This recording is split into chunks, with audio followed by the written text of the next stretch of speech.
ਤੁਸੀਂ ਸੁਣ ਰਹੇ ਹੋ ਪੰਜਾਬੀ ਰੇਡੀਓ USA ਤੇ ਸਿੱਖ ਇਤਿਹਾਸ ਦੇ ਵਿੱਚ ਅੱਜ ਦਾ ਦਿਨ ਅੱਜ 13 ਜੂਨ ਹੈ। 13 ਜੂਨ 1886 ਸਿੰਘ ਸਭਾ ਲਹਿਰ 1873 ਤੋਂ 1902 ਦੇ ਦੌਰਾਨ ਵਧੀਆ ਅਖਬਾਰ, ਸਾਲੇ ਤੇ ਕਿਤਾਬਾਂ ਛਾਪੀਆਂ ਗਈਆਂ ਸਨ। ਇਹਨਾਂ ਦੇ ਵਿੱਚੋਂ ਸਭ ਤੋਂ ਵਧੀਆ ਰੋਲ ਅਦਾ ਕਰਨ ਵਾਲਿਆਂ ਦੇ ਵਿੱਚ ਖਾਲਸਾ ਤੇ ਸੁਧਾਰਕ ਸਨ। ਸੁਧਾਰਕ ਮਾਹਵਾਰੀ ਮੈਗਜ਼ੀਨ ਪ੍ਰੋਫੈਸਰ ਗੁਰਮੁਖ ਸਿੰਘ ਨੇ 1886 ਦੇ ਵਿੱਚ ਸ਼ੁਰੂ ਕੀਤਾ ਸੀ। ਇਸ ਦੇ ਵਿੱਚ ਕਈ ਸਮਾਜਿਕ ਬੁਰਾਈਆਂ ਦਾ ਖੂਬ ਖੰਡਨ ਕੀਤਾ ਜਾਂਦਾ ਸੀ ਅਤੇ ਸਿੱਖੀ ਦੇ ਨਿਆਰੇਪਣ ਦਾ ਪ੍ਰਚਾਰ ਕੀਤਾ ਜਾਂਦਾ ਸੀ। ਇਸ ਦੇ ਨਾਲ ਹੀ 13 ਜੂਨ 1886 ਨੂੰ ਰੋਜ਼ਾਨਾ ਖਾਲਸਾ ਅਖਬਾਰ ਵੀ ਪੱਥਰ ਛਾਪੇ ਤੇ ਛਪਾਉਣਾ ਸ਼ੁਰੂ ਹੋ ਗਿਆ। ਇਸ ਨੇ ਵੀ ਸਿੱਖੀ ਦੇ ਨਿਆਰੇਪਣ ਦਾ ਪ੍ਰਚਾਰ ਕਰਨ ਦੇ ਨਾਲ ਵਿਦਿਅਕ ਉન્નਤੀ, ਸਿੱਖ ਤਵਾਰੀਖ, ਸਿੱਖ ਕਲਚਰ ਅਤੇ ਫਲਸਫੇ ਬਾਰੇ ਵਧੀਆ ਸਮੱਗਰੀ ਛਾਪੀ ਸੀ। 13 ਜੂਨ 1939 ਸਿੱਖ ਫਲਸਫੇ ਦੇ ਵਿੱਚ ਜਾਤ-ਪਾਤ ਦੇ ਲਈ ਕੋਈ ਥਾਂ ਨਹੀਂ ਹੈ। ਸਿੱਖ ਕਿਸੇ ਨੂੰ ਉੱਚਾ ਨੀਵਾਂ ਨਹੀਂ ਗਰਦਾਨ ਸਕਦਾ, ਪਰ ਇਹ ਗੱਲ ਅਮਲੀ ਰੂਪ ਦੇ ਵਿੱਚ ਸ਼ਾਇਦ ਦਿਖਾਈ ਨਹੀਂ ਦਿੰਦੀ।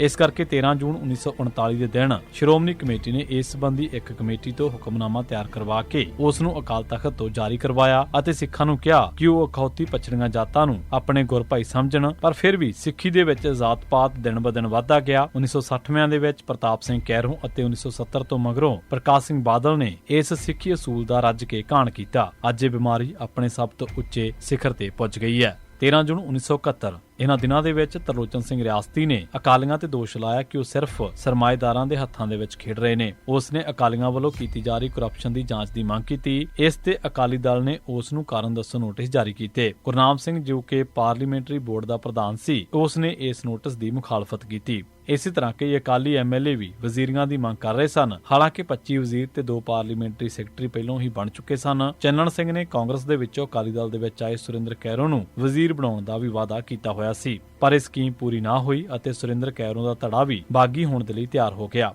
ਇਨੀ ਦਿਨੀ ਤਰਲੋਚਨ ਸਿੰਘ ਅਤੇ ਕਈ ਹੋਰ MLA ਵਜ਼ਾਰਤ ਛੋਟੀ ਕਰਨ ਦੀ ਮੰਗ ਕਰ ਰਹੇ ਸਨ। ਗੁਰਨਾਮ ਸਿੰਘ ਵੀ ਅੰਦਰੋਂ ਅੰਦਰੀ ਰਿਆਸਤੀ ਦੀ ਹਮਾਇਤ ਕਰ ਰਿਹਾ ਸੀ। ਰਿਆਸਤੀ ਤੇ ਗੁਰਨਾਮ ਸਿੰਘ ਦੇ ਨਾਲ 11-12 MLAs ਵੀ ਸਨ। ਰਿਆਸਤੀ ਕਾਂਗਰਸ ਗੁਰਨਾਮ ਸਿੰਘ ਅਤੇ ਬਾਕੀ ਅਕਾਲੀਆਂ ਦੀ ਮਦਦ ਦੇ ਨਾਲ ਵਜ਼ਾਰਤ ਬਣਾਉਣ ਦੇ ਲਈ ਜ਼ੋਰ ਲਾ ਰਿਹਾ ਸੀ। ਇਸ ਮਾਹੌਲ ਦੇ ਵਿੱਚ 12 ਜੂਨ 1971 ਨੂੰ ਰਿਆਸਤੀ ਨੇ ਵਜ਼ਾਰਤ ਤੋਂ ਅਸਤੀਫਾ ਦੇ ਦਿੱਤਾ ਅਤੇ ਨਾਲ ਇਹ ਵੀ ਕਿਹਾ ਕਿ ਮੈਂ ਅਕਾਲੀ ਦਲ ਤੋਂ ਅਸਤੀਫਾ ਨਹੀਂ ਦਿੱਤਾ। ਇਸੇ ਸ਼ਾਮ ਨੂੰ ਬਾਦਲ ਨੇ ਗਵਰਨਰ ਨੂੰ ਅਸੈਂਬਲੀ ਤੋੜਨ ਦੀ ਸਿਫਾਰਿਸ਼ ਕਰ ਦਿੱਤੀ, ਕਿਉਂਕਿ ਉਸ ਨੂੰ ਗੁਰਨਾਮ ਸਿੰਘ ਦੇ ਪਾਸਾ ਪਲਟਣ ਦਾ ਫਿਰ ਖਤਰਾ ਮਹਿਸੂਸ ਹੋ ਰਿਹਾ ਸੀ। ਕਾਂਗਰਸੀ ਆਗੂ ਵੀ ਇਸ ਗੱਲ ਦੇ ਹੱਕ ਦੇ ਵਿੱਚ ਸਨ ਕਿ ਅਸੈਂਬਲੀ ਤੋੜ ਦਿੱਤੀ ਜਾਵੇ।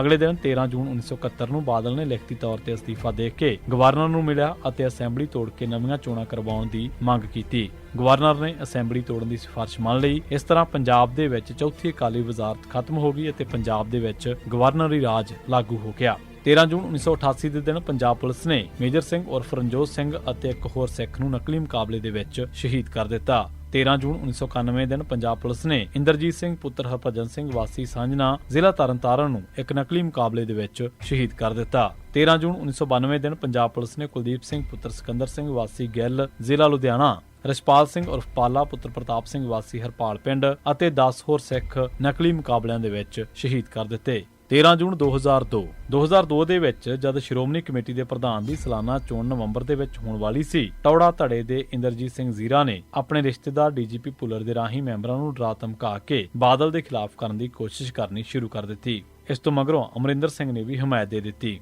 ਇਸ ਤੇ ਬਾਦਲ ਨੇ ਇੱਕ ਬਿਆਨ ਦੇ ਵਿੱਚ ਕਿਹਾ ਕਿ ਟੌੜੇ ਦਾ ਸ਼੍ਰੋਮਣੀ ਕਮੇਟੀ ਦਾ ਪ੍ਰਧਾਨ ਬਣਨ ਦਾ ਸੁਪਨਾ ਸਾਕਾਰ ਨਹੀਂ ਹੋਣ ਦੇਵਾਂਗੇ। ਬਾਦਲ ਨੇ ਸ਼੍ਰੋਮਣੀ ਕਮੇਟੀ ਦਾ ਇਜਲਾਸ 12 ਨਵੰਬਰ ਨੂੰ ਸੱਦ ਲਿਆ। ਮੈਂਬਰਾਂ ਨੂੰ ਸਰਕਾਰੀ ਅਸਰ ਤੋਂ ਬਚਾਉਣ ਵਾਸਤੇ ਉਹਨਾਂ ਨੂੰ ਬਾਲਾਸਰ ਹਰਿਆਣਾ ਦੇ ਵਿੱਚ ਆਪਣੇ ਫਾਰਮ ਤੇ ਲੈ ਗਿਆ, ਜਿੱਥੋਂ ਉਹ 98 ਮੈਂਬਰਾਂ ਨੂੰ ਚੋਣ ਵਾਲੇ ਦਿਨ ਹਵਾਈ ਜਹਾਜ਼ ਦੇ ਵਿੱਚ ਬਿਠਾ ਕੇ ਲਿਆਇਆ। ਬਾਦਲ ਧੜੇ ਨੇ ਕਿਸੇ ਵਿਚੋਲੇ ਰਾਹੀਂ ਸੋਨੀਆ ਗਾਂਧੀ ਤੱਕ ਪਹੁੰਚ ਕਰ ਲਈ ਸੀ, ਜਿਸ ਦੇ ਨਾਲ ਅਮਰਿੰਦਰ ਸਿੰਘ ਨੇ ਹੱਥ ਪਿੱਛੇ ਖਿੱਚ ਲਿਆ, ਵਰਨਾ ਟੌੜਾ ਧੜਾ ਜਿਤਾਉਣ ਵਾਸਤੇ ਬਾਦਲ ਧੜੇ ਦੇ ਕੁਝ ਮੈਂਬਰ ਗਾਇਬ ਜ਼ਰੂਰ ਕਰ ਦਿੱਤੇ ਜਾਣੇ ਸਨ। ਵੋਟਾਂ ਪੈਣ ਤੇ ਬਾਦਲ ਧੜੇ ਦੇ ਕਿਰਪਾਲ ਸਿੰਘ ਬਡੂੰਗਰ ਨੂੰ 91, 12 ਵੋਟਾਂ ਦਾ ਅਜੇ ਅਦਾਲਤ ਦੇ ਵਿੱਚ ਕੇਸ ਸੀ ਅਤੇ ਵੀਰ ਸਿੰਘ ਟੌੜਾ ਧੜੇ ਨੂੰ 68 ਵੋਟਾਂ ਪਈਆਂ, ਯਾਨੀ ਕਿ ਬਾਦਲ ਦੇ ਕੋਲ 113 ਮੈਂਬਰ ਅਜੇ ਵੀ ਸਨ। ਇੰਜ ਟੌੜਾ ਧੜਾ ਇੱਕ ਵਾਰ ਫਿਰ ਤੋਂ ਮਾਤ ਖਾ ਗਿਆ। ਬਾਦਲ ਨੇ ਇੱਕ ਬਿਆਨ ਦੇ ਵਿੱਚ ਕਿਹਾ ਕਿ ਜੇਕਰ ਸੋਨੀਆ ਨਾ ਘੁਰਦੀ ਤਾਂ ਕੈਪਟਨ ਸਾਨੂੰ ਅੰਮ੍ਰਿਤਸਰ ਹੀ ਨਾ ਵੜ ਦਿੰਦਾ।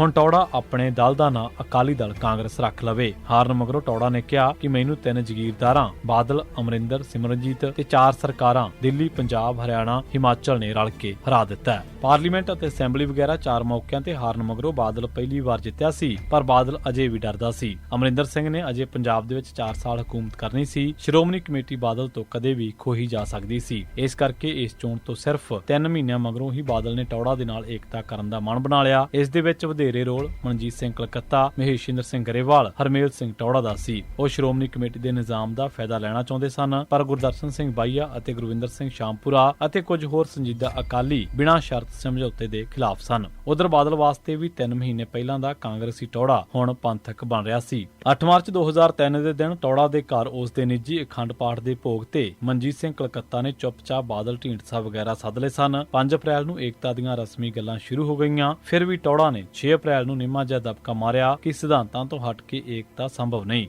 ਉਧਰ ਟੌੜਾ ਦੇ ਸਾਥੀਆਂ ਤਲਵੰਡੀ, ਰਵਿੰਦਰ, ਕੁਲਦੀਪ ਸਿੰਘ ਵਡਾਲਾ ਤੇ ਜਸਵੀਰ ਸਿੰਘ ਰੋਡੇ ਨੇ 24 ਅਪ੍ਰੈਲ ਨੂੰ ਇਸ ਏਕਤਾ ਦੀ ਭਰਪੂਰ ਵਿਰੋਧਤਾ ਕੀਤੀ। ਟੌੜਾ ਨੇ ਐਵੇਂ ਮੂੰਹ ਰੱਖਣ ਵਾਸਤੇ ਇੱਕ ਅੱਧ ਵਾਰ ਨਿੱਕਾ ਮੋਟਾ ਦਬਕਾ ਮਾਰਿਆ। ਉਸ ਨੇ 14 ਮਈ ਨੂੰ ਕਿਹਾ ਕਿ ਏਕਤਾ ਵਾਸਤੇ ਬਾਦਲ ਦਾ ਅਕਾਲ ਤਖਤ ਤੇ ਪੇਸ਼ ਹੋਣਾ ਜ਼ਰੂਰੀ ਹੈ। 17 ਮਈ ਨੂੰ ਬਾਦਲ ਨੇ ਕਿਹਾ ਕਿ ਟੌੜਾ ਉਹੀ ਜਿਹੜਾ 3 ਮਹੀਨੇ ਪਹਿਲਾਂ ਕਾਂਗਰਸ ਦਾ ਏਜੰਟ ਸੀ, ਉਸ ਦੇ ਨਾਲ ਏਕਤਾ ਜ਼ਰੂਰ ਹੋਵੇਗੀ। 18 ਮਈ ਨੂੰ ਬਾਦਲ ਨੇ ਵਿਦਾਂਤੀ ਨੂੰ ਖੱਤ ਲਿਖਣ ਦਾ ਡਰਾਮਾ ਕੀਤਾ ਤਾਂ ਜੋ ਏਕਤਾ ਅਕਾਲ ਤਖਤ ਦੇ ਜ਼ਿੰਮੇ ਮੜੀ ਜਾ ਸਕੇ। ਵਿਦਾਂਤੀ ਨੇ ਟੌੜਾ ਤੇ ਬਾਦਲ ਨੂੰ 5 ਜੂਨ ਨੂੰ ਤਖਤ ਤੇ ਸੱਦ ਲਿਆ। ਬਿਮਾਰ ਹੋਣ ਕਰਕੇ ਟੌੜਾ ਤਾਂ ਨਾ ਗਿਆ, ਪਰ ਬਾਦਲ ਚਲਾ ਗਿਆ। ਵਿਦਾਂਤੀ ਨੇ ਬਾਦਲ ਨੂੰ ਅਖੰਡ ਪਾਠ ਕਰਵਾਉਣ ਤੇ ਕੜਾਹ ਪ੍ਰਸ਼ਾਦ ਦੀ ਦੇਗ ਕਰਵਾਉਣ ਵਾਸਤੇ ਕਿਹਾ। ਕਿਸ ਗੱਲ ਦੀ ਇਹ ਨਹੀਂ ਦੱਸਿਆ। ਅਗਲੇ ਹੀ ਦਿਨ ਟੌੜੇ ਨੇ ਬਾਦਲ ਦੇ ਅਕਾਲ ਤਖਤ ਤੇ ਪੇਸ਼ ਹੋਣ ਦੇ ਨਾਲ ਏਕਤਾ ਹੋ ਗਈ ਹੈ ਦਾ ਬਿਆਨ ਦਿੱਤਾ। 13 ਜੂਨ ਨੂੰ ਰਸਮੀ ਏਕਤਾ ਦਾ ਐਲਾਨ ਵੀ ਕਰ ਦਿੱਤਾ ਗਿਆ।